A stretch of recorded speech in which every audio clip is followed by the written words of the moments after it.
So I'd like to start off by remembering the first few days of school. And when you think of those first few days of school, you'll most likely picture a 6-year-old boy wearing his brand new backpack and his brand new school clothes, and he's getting on the bus for his very first time, and his mommy's standing there waving goodbye in the distance. He's on his way to his first day of kindergarten. So he gets to school, walks to his new classroom, and the first thing that his class does is introduce themselves to one another.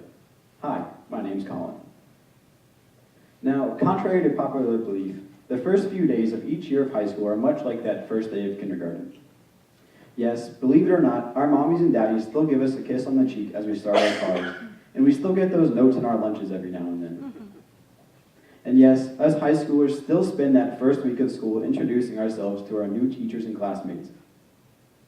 And like we did in kindergarten when we played show and tell by bringing in our favorite toys to show the class, in high school, the first assignments of the year often involve introducing ourselves to the class. We get to play show and tell, and we get to brag about who we are and what we do. And this year, the theme during that first week of school seemed to be inspiration. It seemed to me that I was making a new presentation every day for a different class on what inspired me. And instead of bringing in one of my favorite toys to show and tell about myself, I presented to the class. And in every one of those classes, my classmates were expected to magically know everything about me once they had heard about who I am and what I'm inspired by. And so by the end of the first week of school, I had learned about everyone else's inspirational role models. And for most people, they were always those highly paid, well-known superstars and sports figures like Michael Jordan and Peyton Manning. For me, it was always Ricky Carmichael. Everyone seemed to be inspired by the same type of person who fit into a few categories. They were paid millions of dollars, led their teams to championships, did some kind of charity work, or beat cancer. So following those first few days of school, we were all brainwashed with this idea of inspiration. We all had this idea that inspiration could only come from these highly sought-after figures. We thought of inspiration as this sort of idea that we could not display ourselves. And most of us weren't going to become the next movie star. So we all had this idea that inspiration was not obtainable on a daily basis. I'm on this stage today to tell you all that we're moving in the wrong direction. We have this impression of inspiration that says that we ourselves can't be inspiring simply because we are not millionaires or leading our professional sports teams to championships or solving world hunger. But in the end, the celebrities that we look up to are people too, just like us. And it's not just high school students who aren't doing it right.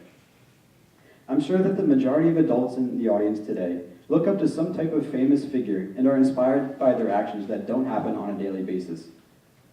But the reality of it all is that inspiration does not have to come from these high-class figures. We can be inspired every day by the little things in life. Now, I would like to tell you all about a story about a boy who goes to our school whose name is Tyler. Tyler was diagnosed with Fragile X syndrome as a child. And for those of you who may not know, Fragile X involves behavioral characteristics including those similar to ADD, autism, social anxiety, and sensory disorders. Now, Tyler may not know who I am, but my memories with him date back to the elementary school days when I used to go over to my best friend's house, who happens to be Tyler's next door neighbor. And it seemed to me like every time my friend and I went outside to play basketball in the street or ride our bikes around, Tyler would find his way into our games. And even though Tyler might have seemed annoying to us big and bad fifth graders, I've recently come to realize that Tyler might be the most inspiring person in my life. And every morning on my way to my locker, I'll pass Tyler on his way to class. Most of the time, I'll hear him talking to himself about God knows what. But there are times when he is completely silent and seems to be stressed out about something. But regardless of his body language, I'll always greet him with a "Hey, buddy." And sometimes he'll answer me with a "Hi," but sometimes he won't. And now, as everyone in our school knows, Tyler has an insane passion for football, and he's the manager of our varsity football team. On game day, I'll always see Tyler walking through the halls wearing his varsity football jersey and carrying a football. Every time he sees one of his teammates in the halls, he asks them if they're ready for the game. And when they say yes, Tyler always responds by saying, "We are gonna win." And at games, even though he'll probably never see a minute of game time, he is right there on the sidelines with his team. And win or lose, Tyler is always there to pat his teammates on the back and tell them that they're doing a great job. And to the football team, Tyler is their inspiration. Those players will always play their best because they know that Tyler is there to cheer them on. But sometimes I'll see Tyler walking the halls alone, and when one of his football teammates walk to him to say hi, his eyes light up. To Tyler, this two-letter word is inspiration. When the starting quarterback takes the time out of his day to greet Tyler, he feels accepted. You can see it in his eyes, and he feels that sense of camaraderie among his football team. He's one of those guys. And when I see this, I'm inspired by Tyler's ability to feel so passionate about football, despite his inability to play. Tyler doesn't look up to those superstars like we talked about earlier. He looks up to everyday people like you and I. He looks up to his football team. And most of all, he looks up to his friends. This two-letter word has the ability to inspire Tyler beyond all belief. And believe it or not, he's doing it right. A simple hi is all it should take to inspire one another. So let us forget about this impression that we have of inspiration. It's a conspiracy. Sure, we can look up to these people, but let us not forget that they are just people too. It doesn't take some godlike figure to inspire. And inspiration doesn't have to be this immense idea that can't be obtainable on a daily basis.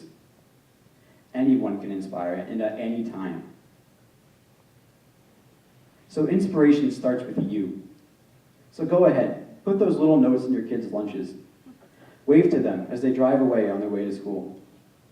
Tell your family that you love them, or say hi to a stranger. You might just make their day. But whatever you're doing, just remember that you can make change. You can make change by inspiring someone else today. And please don't be afraid of this change, because this change is a good thing. And sure, it's much easier just to continue your everyday lives like you've always had. But you won't, because deep down inside, you know that change matters. Thank you.